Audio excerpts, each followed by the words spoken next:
your goals, this chart will be quite handy in determining especially your cardiovascular fitness. A lot of people don't think about it. They think they either can do cardio or cannot do cardio. They don't go on a scale of like basic walking, not getting out of breath, going up the stair and not getting out of breath, running a mile and not getting out of breath, or, maybe getting out of breath in a way that is kind of sort of sustainable, right? So we don't usually consider it a scale. We're like, oh, I either run or I don't run. Don't think about it so black and white, right? You can draw a scale from dysfunction to base function to fitness to performance to elite performance, right? And evaluate yourself on that scale and comment in the chat. And same thing with your muscular training, right? With your strength training. You can be functionally fit, right? If you're overall healthy, if your joints are healthy, if your tendons are healthy, and if you have enough muscle to perform the majority of your daily tasks. Depending on your job or on your hobbies, you may consider yourself fit or no, right? Depending on how old you are and what life throws at you, right? For example, most people, if they work from home, they're pretty functional.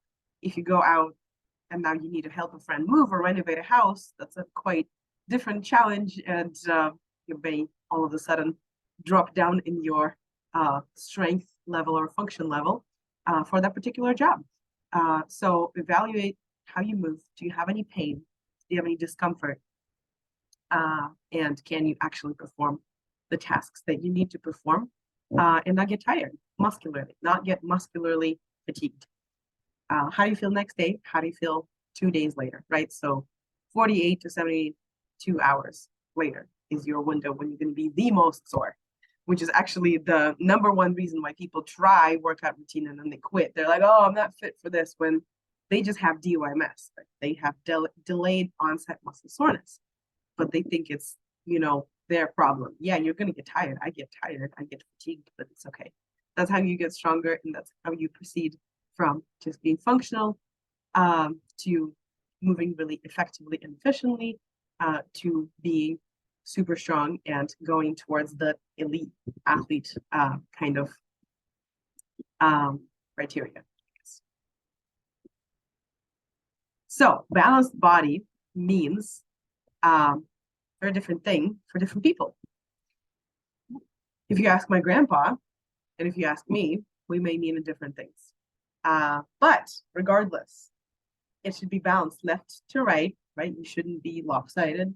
It should be balanced front to back, right? So your like butt shouldn't be super huge, and then there will be nothing on the front of your body, right? Like no abs, no quads, right? A lot of people don't work on their back, for instance, it's very notorious how like on the top of the body, we forget about our back, we work on the abs and maybe like biceps, maybe a little bit of chest.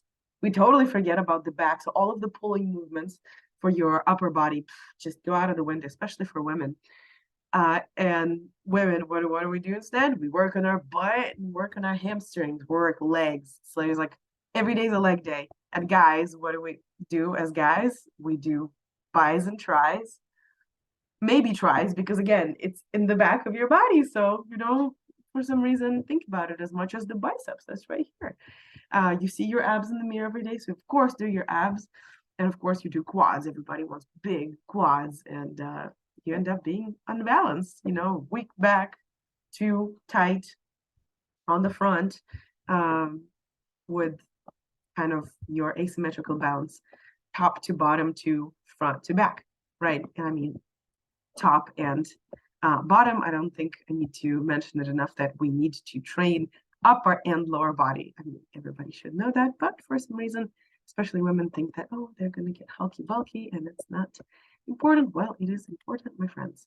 I'm sorry to break it to you. You're not going to look super bulky because you do not have enough growth hormone as women to get that way without anabolic steroids. Don't worry about that. Don't fret. The most important thing we're going to cover today on how to get balanced with all the movement, how do you evaluate what you need to add and what you need to subtract, would be talking about planes of motion. So we have 3 main planes of motion, right? your frontal plane, your longitudinal plane, and your transverse or axial plane. Now let's break them all down so you understand a little bit better what movement is in what plane.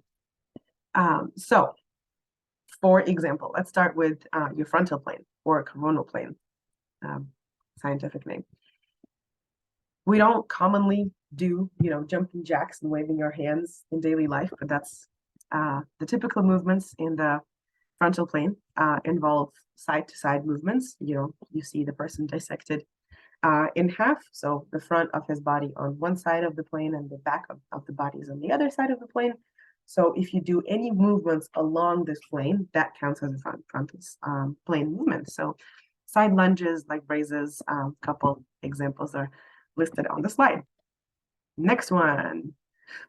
That one we actually use day to day a lot because we walk, right? So any kind of movements that are along the plane that dissects your body into left and right.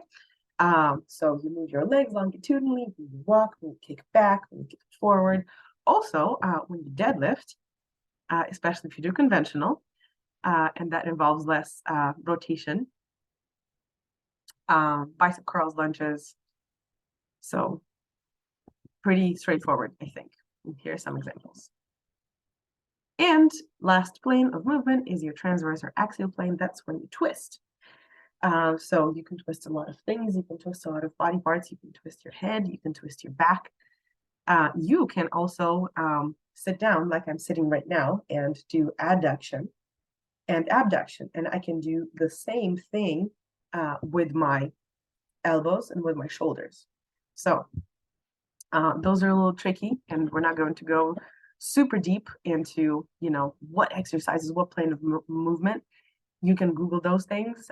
It is very easily found. That information is out there if you can't figure it out, because there are a couple of movements that are like, is it this or that?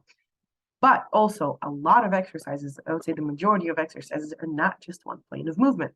Like, have you seen an exercise that is just rotation? It's usually, rotation and flexion, rotation and extension, something like that. So most exercises are multi-planar exercises. And that's okay. That's actually great because that decreases the amount of exercise that we need to do, right? You can do a bunch of single plane of movement exercises, single joint, isolate your muscle, or you can do compound movements like that. And we are actually going to focus on more compound movements and use our single planar, single jointed movements, isolated movements as accessories to our compound lifts.